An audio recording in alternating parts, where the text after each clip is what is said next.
All right, thanks for staying with us. Now, the Senate is made up of 109 duly elected distinguished senators representing Nigeria's 109 senatorial districts, and as the highest lawmaking institution in the country, the Red Chamber is constitutionally vested with the power of making laws for the peace, order, and good governance of the Federation. It is empowered to represent the interests, yearnings, aspirations, and well-being of the citizenry. Now, the upper legislative house also intervenes in matters of urgent national interest like insecurity, epidemic, drought, poverty, illiteracy, flood, and other national issues. It can also intervene in resolving disputes between the government and labor unions with a view to usher in industrial harmony and stabilize the nation's polity. Now, the Red Chamber equally has a unique function of impeachment of the president, vice president, federal judges, and other high officials of the executives, including the Federal Auditor General, members of the Independent National Electoral Commission, and the Federal Inland Revenue Commission. So today we're looking at the topic ahead of 2023, where we want to access or analyze the scorecard of this 9th assembly that some have considered docile, right? We want to analyze their scorecard. We want to ask how well they have fared. Now, please, let's hear what you have to say. Remember, you can join the conversation. Send us an SMS or WhatsApp to 081-803-4663. You can also tweet at us at WayShowAfrica1 with the hashtag WayShow. So I'm going to bring in Michael in a second or two, if you let me. I just wanted to hear your quick thoughts. I let you, dear. I want to hear your quick thoughts because I remember when, what's his name, Saraki was Senate President, right? At least He worked. We were hearing something was even going on in that house. But it seems like with this government, I mean, this is supposed to be a body that's supposed to checkmate the executive, checkmate the president, checkmate, and make sure that, you know, they are actually fulfilling promises that they have made in terms of like electoral promises to the citizens and all of that. But it just seems like this particular 9th assembly, they have not just been it at all. That's how I feel. And I mean, a lot of people in the streets, that's what they're saying about, you know, the docility of this 9th assembly. And, you know, when I now saw this report, 2 trillion, really?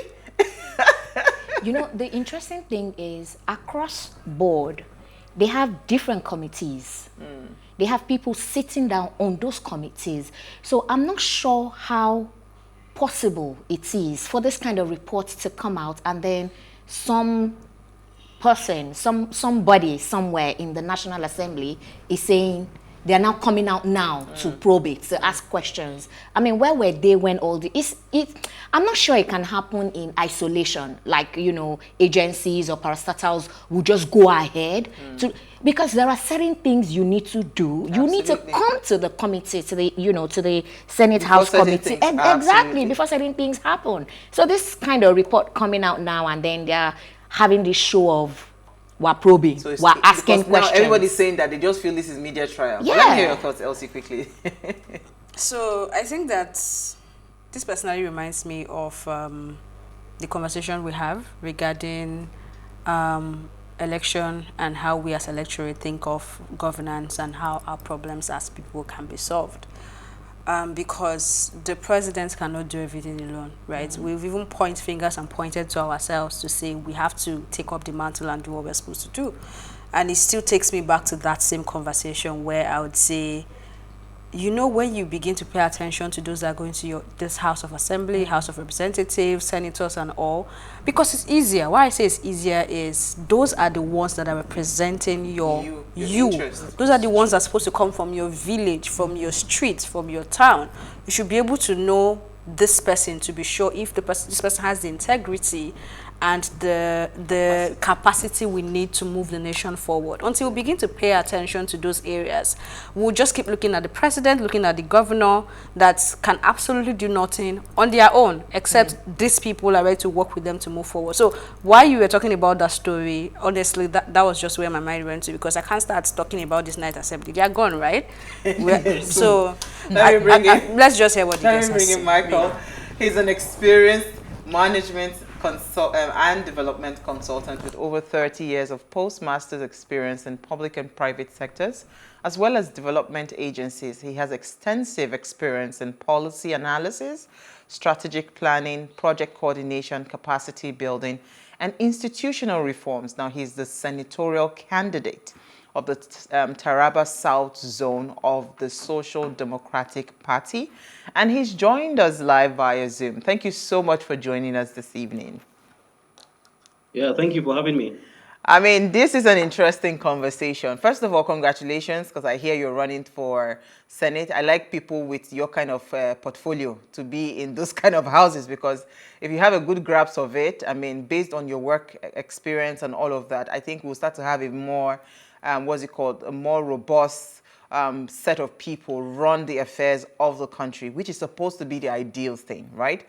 They are supposed to be the ones technically making sure that everything is going as it ought to go, right? The people at the National Assembly. But hey, we are discussing a scorecard. We want to look at the numbers. We want to say, okay, if we were to rate them out of 100%, what has this Ninth Assembly, really scored in terms of performance, in terms of execution of duties and what they are supposed to be doing as a National Assembly? What would you rate them?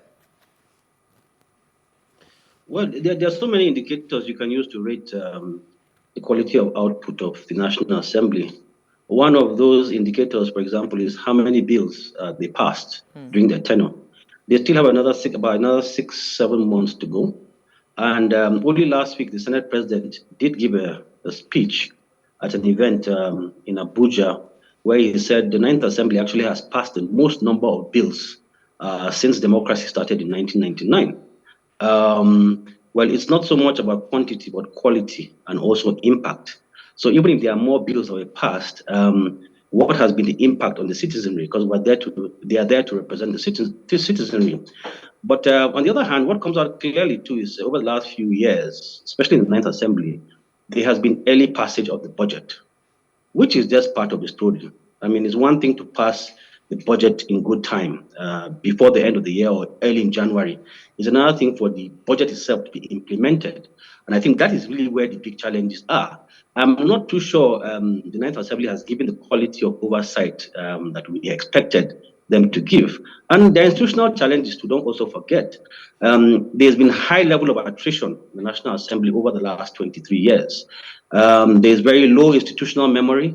There are very few senators who have been there from the beginning. And, if you look at developed democracies, there are people who are in the Senate for 30, 40 years. So there are issues around institutional memory, continuity, cohesion that we've not displayed because our democracy is still young. Having said that, the Ninth Assembly also passed the petroleum bill. I mean, that if you recall, that bill has been hanging since the 6th or 7th Assembly, and they were able to pass it. Again, it's not just passing it. What impact on the citizenry?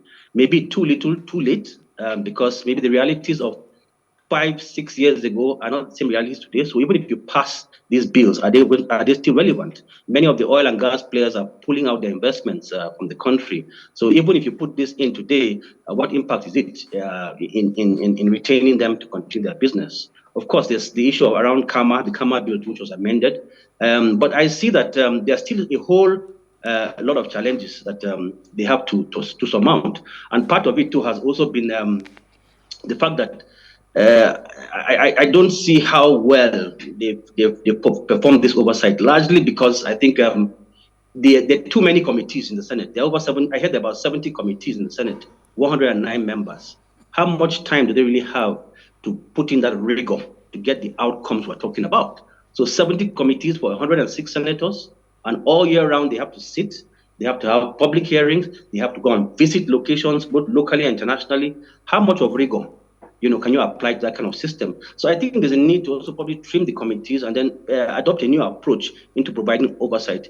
It's not acceptable to Nigerians that people are wiring funds that have been appropriated without the consent of the Senate. I mean, that clearly shows lapses. So it's just like the customs coming to raid a supermarket, that is filled of smuggled goods.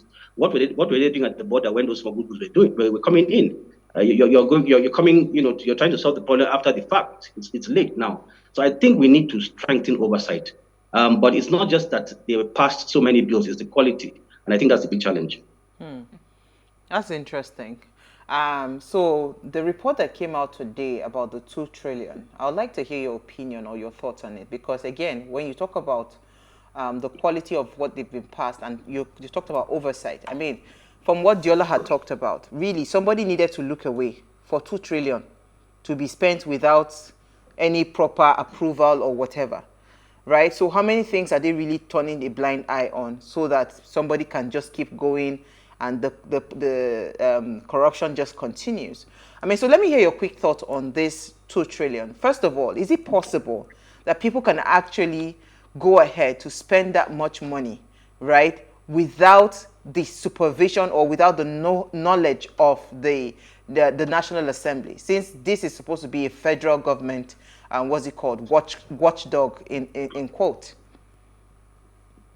Yeah, they must have been clear. There must have been collusion at some point, not necessarily with the Senate or the Parliament, but there's a process through which public expenditure is carried out. There's a process, I mean, and there are rules. The civil service also has its own financial regulations that are defined by the head of civil service, the accountant general's office, and so many other agencies. So there's a process also to how money can be expended beyond it being appropriated. The National Assembly will only know when they come for oversight. And like I said, I don't see how often they can come to really check what has been going on. But there are so many people who have colluded, I'm sure, and they're accomplices, they've compromised in this whole scenario, from the civil servants themselves to the Accountant General's office, to the bankers who move the funds back and forth. There are mandates given behind how this money is spent. So if money is not spent based on the laws that created that expenditure permission, then those laws should be put in effect. And all those who were involved in wiring those funds without the proper institutional approvals should be called to justice. 2 trillion is plenty of money. It's over 15% of our budget. That's a lot of money. That's a lot of money. And you can't tell me it's going to go unnoticed. It's not 100 million. It's not 150 million.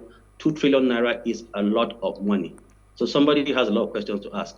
Between all these institutions I mentioned, from the National Assembly to the civil servants, the Accountant General's office, and all those who are involved in the financial transaction in the first place, did they follow the rules? Did they follow the financial regulations? Who gave the approvals? Under what circumstances? These are things we need to know. We must work with the facts. What I saw from that report is almost like when you're telling somebody, stop, don't do it again, yeah? Because at the end of the day, that's what will happen and they will move on. But where I'm looking at this from now, because it's also ahead of 2023 to be sure of what we're supposed to be looking out for. So when you're going through managerial training, right, they tell you to also always find a way to motivate people that are working with you, whether via remuneration or just, just little perks that come with the job. But then the conversation of balance comes on board too. Like, where do you ensure you are not overdoing it to the point where it begins to affect the job, right? Do you think, I know that you are running for that position as well now, but from someone who would say wants the best for Nigeria, would you say that cutting down the remuneration of these people will be a solution? Because it's ridiculous for a country that claims to be broke. Cutting the remuneration of the civil servants involved in this process, or who particularly are you talking about? The people in the night assembly. Oh, or okay. The people in the assembly, as the case may be, yeah. The remuneration is a totally different thing. There's a national Salaries and Wages Commission that determines wages of public servants, including parliamentarians. No, of course, I know. That's why I'm saying, do you think going that direction would sort of make people sit up, and the kind of people that will go there won't have people that want to live there all their lives without leaving the place? And you go there, you're going there to do your job, you're going there to serve, and you leave when you've done the job, right? Do you think that would make a difference? Well, yes, the allowances appear to be very attractive. Remuneration appears to be very attractive. Especially for many people who have not been able to earn that kind of money probably in their lifetime or in their own different careers. That might be the first time they earn such. But it's not true also for everybody. There are people who earn much more than that even before they come to the Senate or even to the House of Reps. But yes, I think if the job was made to be like a part-time job, okay, and remuneration was reduced, people would also give it the seriousness it also deserves. But I think some people just take it for granted. Well, whether I do anything or not, these allowances will come in, and they're huge. They're quite huge, no doubt about it. But if the perks were reduced, of course, it will serve as a disincentive for many people, and only serious and committed people who genuinely want to serve, and by that I mean selfless service, okay, not just enjoying perks or allowances. It's only those kind of people that will go in, and some of us have that orientation. Okay. Okay, so my question to you is, I mean, in light of us trying to score the National Assembly, this ninth National Assembly, and of course you aspiring to be in that position, do you think, I mean, in terms of the quality, is the quality of our representatives in the National Assembly, do you think it is directly tied to their knowledge capacity or their competencies, in terms of the fact that if they know better, I mean, outside of the institutional problems you already mentioned, if they know better, perhaps they might act better in terms of quality of the service delivery? Because really, for them being in that position, they are rendering a service. And it is, I think, the citizenry, we have the right to expect some level of quality of service. So I'm asking, do you think that if we sent out, or if we ask people who are better, who are more knowledgeable, who are more exposed, who are more experienced, maybe not necessarily in terms of government service, do you think that we can begin to expect better in terms of the quality of output that we will get going forward? Yeah, so that's a very interesting question. And we must also find out, what does the electorate really want? Those who are voting for these people, what do they really want? Do they want quality? Do they want credibility? Do they want experience? Do they want people who love their country and are ready to serve it? Or they just want to push their relative, their brother, sister, their political alliance, and get there so that they get the benefits? I think Nigeria is now evolving to the point where people are not even looking at party anymore. They're not looking at who is big or small. They're looking at the quality, credibility of candidates. And this should permeate all the branches of government, whether it's the executive or the legislative. We must start to look at better quality, and it's an improvement process. I'm sure the quality keeps improving because obviously what you have today is not the same as what we had at the beginning. People just took their chances at the beginning, and some just won. But today, sometimes you have ex-governors, you have ex-ministers, people with very interesting experience. So you can't discount that. That is something that we should commend. But more importantly, the electorate that sends you there, do they understand that they also need to put the quality of people that should be there, the capacity and the competence required for those kind of jobs? Do they understand that? Or are people being induced by, monetary considerations? They're being induced by family considerations. They're being induced by all sorts of other considerations that have little or nothing to do with how well that person performs when he gets to office. So leadership is a joint responsibility of both the leaders and the followers. If the followers don't exercise discretion, qualitative discretion, in putting members in the parliament, they will end up with the people that end up there. If you insist on good quality, if you insist on credibility and character, accountability, of course that's what you end up having there. But if you just accept anybody because of some funny pecuniary considerations, that's what you're going to get. So I think the followership too has a key role in determining and defining who should get there. But the question we should now ask is, do they really know what these qualities are? That's the big question. And I think that is what has eluded Nigerians for a very long time. Otherwise, by now, clearly their positions, not only in parliament, but even in the executive and in other branches of government, that you see people that ordinarily just should not be there. But clearly, because of some other force, let me just put it that way, they find themselves in governance. But increasingly, we must conscientize the people. We must advocate that when you want to push leaders forward from your constituency, from your state, from your region, look for the best. Look for the best quality, because theoretically, good quality begets even better quality. Okay, so so if you put the right people there, you get the right results. Absolutely.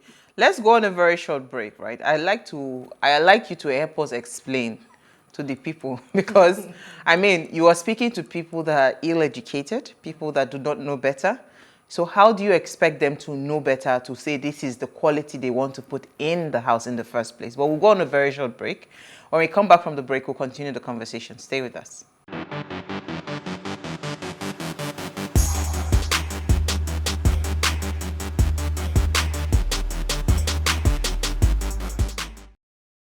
All right, thanks for staying with us. Now, if you just tuned in, we're discussing the topic towards 2023 is scorecard, and we're trying to score this current 9th Assembly. And we have with us a senatorial candidate for the SDP, Michael Magaji. Remember, you can join the conversation. Send us an SMS or WhatsApp to 081-803-84663. You can also tweet at us at PlusTvAfrica1 with the hashtag WayShow. All right, so Michael, before we went on the break, I had asked about the quality, because you were talking about the quality of the people that we are supposed to put into the assembly. So whether it's the State House of Assembly or the National Assembly, I'm saying that, I mean, if you can clearly see that the people that even understand, first of all, why these people are there, that understand their roles, they are very limited. Then even for the ones that are educated, that should know better, not many people really care about these people. And that's why, I mean, from what Elsie had said in her introduction, when she talked about, she's very particular about the quality of the people that go into the house in the first place, right? I mean, how do we begin to sensitize people? First of all, to even understand the sensitivity of that role, right? And secondly, to start to look for more quality minds. Because if we clean up that system, right, regardless of what is happening at the executive level, we will still get a cleaner kind of governance, right, and more impactful governance if we had an assembly that was really doing their job and functional. So how do we begin to, first of all, let people know what these roles are, and then start, before you now start to tell them to demand, for more quality people to be put into those positions of power? Yeah, well, but guess what? It's already happening. I tell you, it's already happening. Increasingly, even today, and you will see more of this in the 2023 elections. People are going to go for candidates, not parties anymore. That is the emphasis now, and not just candidates, quality candidates. You'll find people voting across party lines, maybe picking somebody of quality in the presidential, and then taking somebody else at the gubernatorial, and picking somebody from another party at the Senate. So we've come full cycle, We've had a majority party, we've had an opposition party now take over government, and we've seen that, the difference is the same. So people are now more discerning and hey, hold on. You guys said you could do this, you could do all the magic. It didn't happen. So we have to look again. You said the former guys were not good. You came in, you've even bungled it, and it's even worse. So people too have a story to tell. They can make comparisons between what it was and what it is. So they are becoming more and more discerning about who they want to put there. And that's why there are elections now where you probably won't see former governors losing to normal citizens, because they'll say, well, you were governor, and it has happened before. I don't want to mention the states, but there are a few states where a sitting governor lost, his Senate seat to an ordinary citizen just simply because he didn't perform. So people are getting more and more discerning, but there's still a lot of work to do. There's a lot of advocacy. I mean, INEC has a lot of work to do in promoting citizenship rights, in promoting what citizens need to know in terms of who to vote for. CSOs also have even a more important role, to go across communities all over Nigeria and create the awareness, You and I mean, you're doing it here on media with your programs, and whoever keys in today and is watching will learn something new about why you need credible candidates, why you need quality candidates. So it's also a work in progress, but I can tell you it's even more progressive now, because we've gone around full circle, and people have seen all these guys have come with funny promises in the past, have not been able to deliver.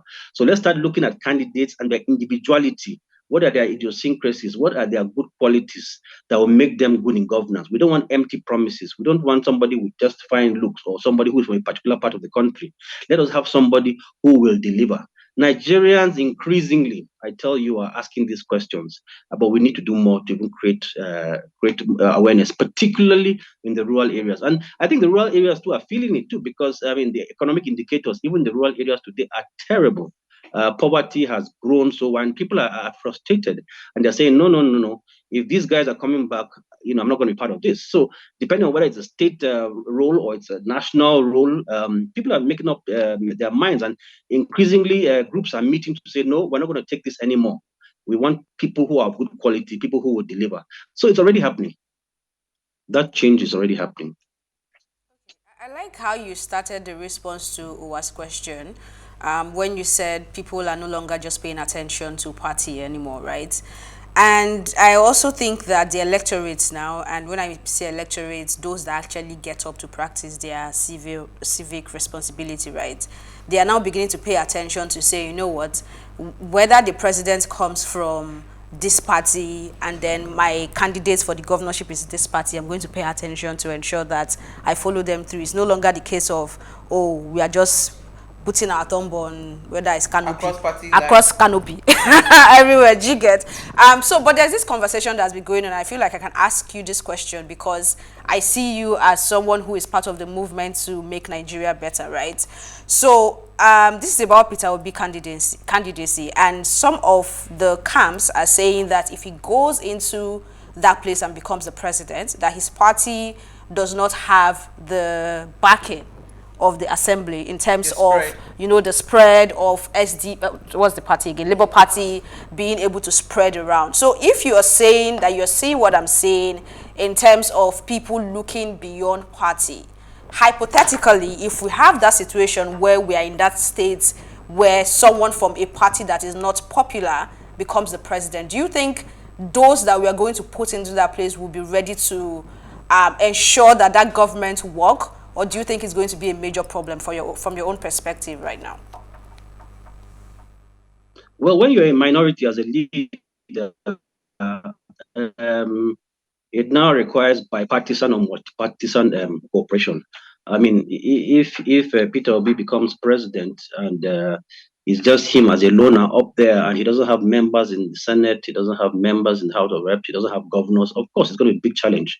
So it calls for bipartisan collaboration, multi-partisan collaboration. He certainly will not be able to do it alone. It would even be very, very frustrating. But it's just the beginning. If that happens, it's just the beginning. Peter Obi it doesn't belong to my party. I have a presidential candidate myself, but I'd rather talk about him. But I'm just simply saying that where such an anomaly happens, where you just have a single candidate up there and all the others from another party, it will call for an alliance. Bauchi State is a good example of that. Governor Bala Mohammed was PDP, and almost all his House of Assembly members were APC. But he's lived with them these last 4 years, and I mean, that's not without friction, but you can manage the process if people see that all of you are working towards the good of the citizenry. Don't forget, parties are only platforms through which people access power and deliver public service. It doesn't mean one is better than the other. It's just a platform.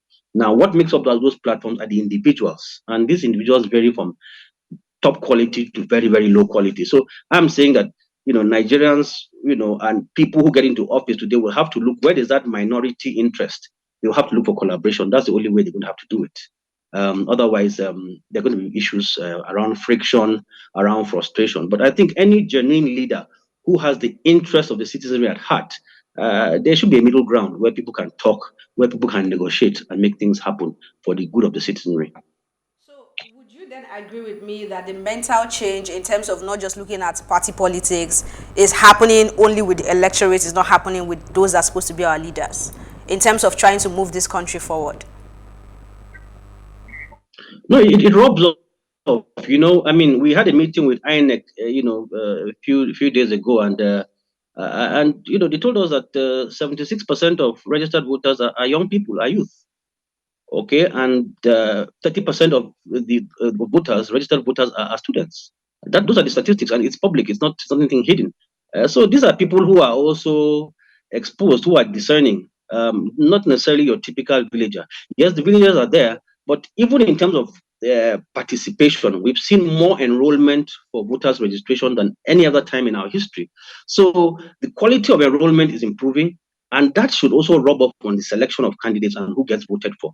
So all these things are happening at the same time, and that's why I'm telling you, 2023, you're going to see plenty of surprises. The evolution is happening. Trust me, Okay, and it's because we are 2023 will shock a lot of people.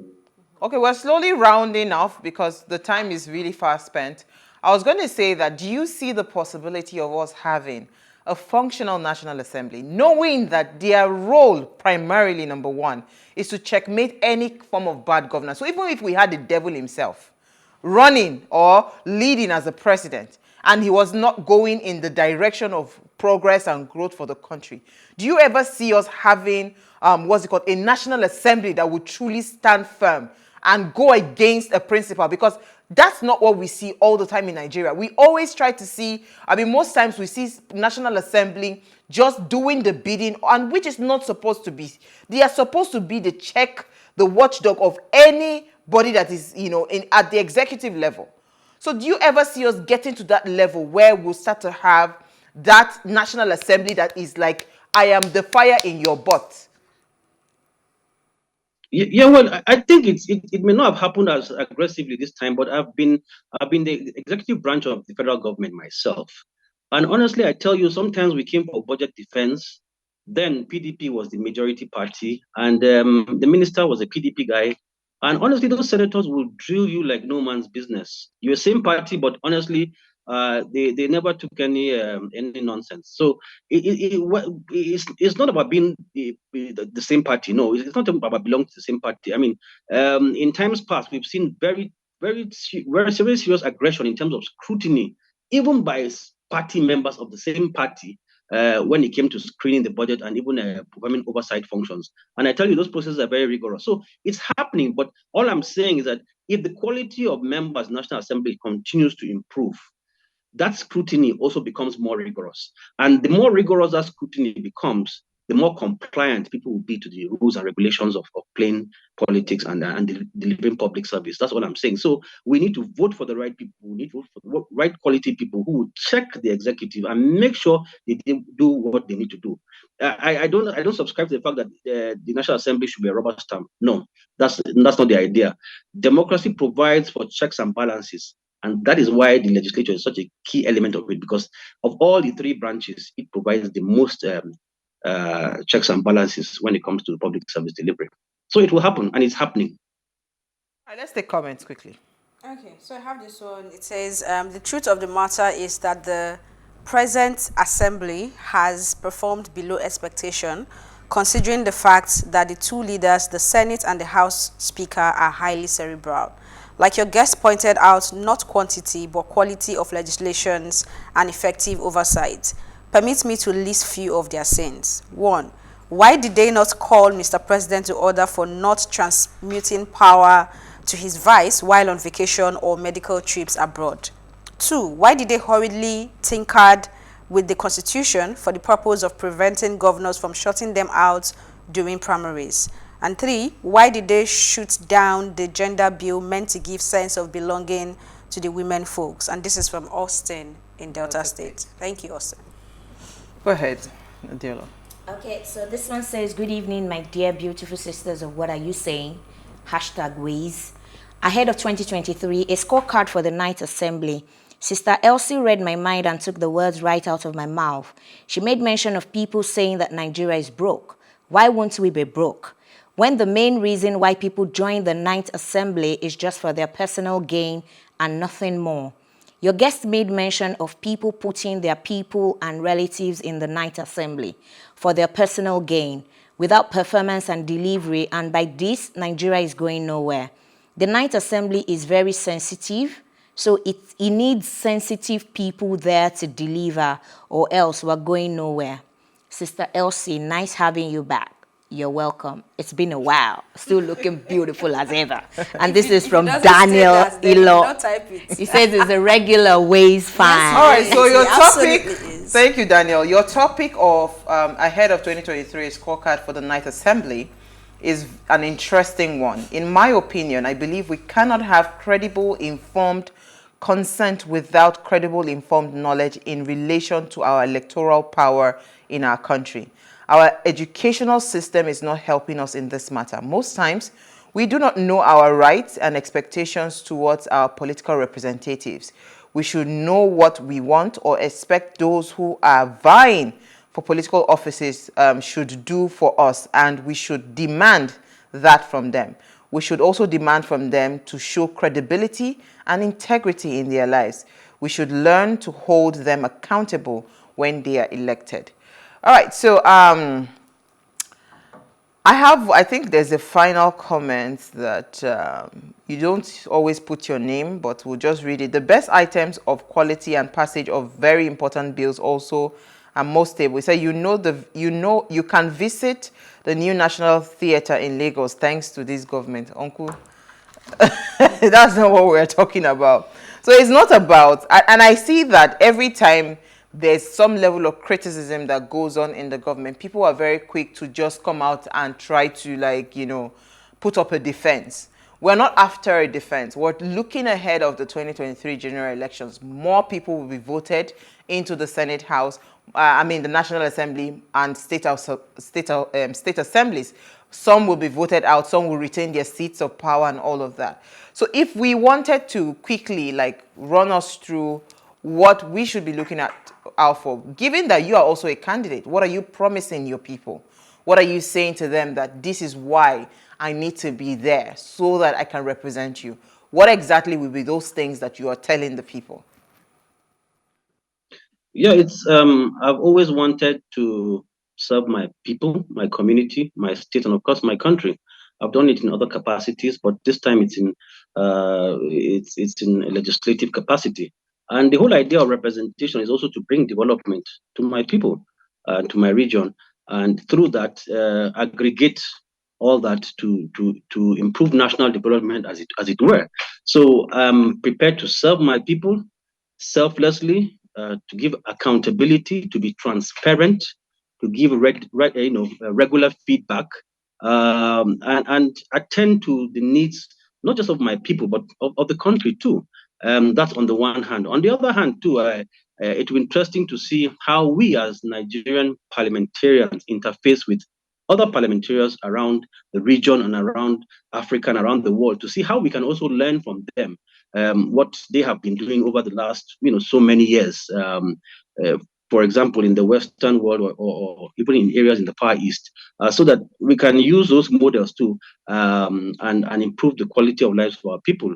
Our National Assembly is still a very young one, just a little over 20 years old. So it's still a work in progress, but we have a lot to learn from people within and outside. Ultimately, we're there to serve the people and create impact in their lives, improvement in their lives. Work at alleviating poverty. I don't believe you can eradicate poverty. There's nowhere in the world that poverty is eradicated, but you can alleviate it very significantly. We have a country that is so rich. Where I come from, Taraba State, 54,000 square kilometers of land. It's the third largest state in Nigeria. 300 kilometers of the river Benue flow through Taraba. Taraba can feed Nigeria. Taraba can feed West Africa. There's so much of resource. And if we're able to bring investment into those communities, Michael, it would help our people and of course help our country. So would you do all of these things for free? If we said to you tomorrow, given Elsie's question, that the seat you're vying for is the most over bloated, seat right now, would you do every of these things for free? I mean, if truly this is what you want to do, to say, okay, you know what, you're not going to be paid a salary, you're just coming to come and make an impact, would you do that for free? How about now? Even pastor, they collect tithe. What's your problem? So I mean, there has to be some compensation, but that is not what is taking me there. It's not the issue of compensation. I've been in the private sector. I've been, in different parts of the world doing different things. So I'm not going there for the economics per se. It's not the economics that are taking me. It's service, genuine service. But free, I'm not too sure free works. There should be some value attributed to it. So, well, just for the sake of this conversation, every single lady on this show is doing the show for free because we are very passionate about changing Nigeria, and we want to do this show to be able to enlighten people. So we will do it for free. I can tell you for free. But thank you so much. What did he say? I'll join you for free, yes. And work, walk the tightrope with you too. But that's fantastic. No, you see, I mean, it's very unusual in our country because people always want value for whatever they do. So I really commend you guys for doing that. Yeah. All right, thank you so much. All right, thank you for your time. Now, before we go, do ensure you follow us. Thank you, Diola. Thank you, Elsie. Follow us all over social medias at PlusTvAfrica. You can interact with us further, drop a comment, and most importantly, follow all our engagements on social media, like, share, and invite your families and friends to watch and follow the conversation. If you missed this, our very funny quote, here it is again. It says, when they call the roll in the Senate, the senators do not know whether to answer present or not guilty. We'll see you guys tomorrow at 8 p.m. as we bring another great conversation to your screen. Enjoy.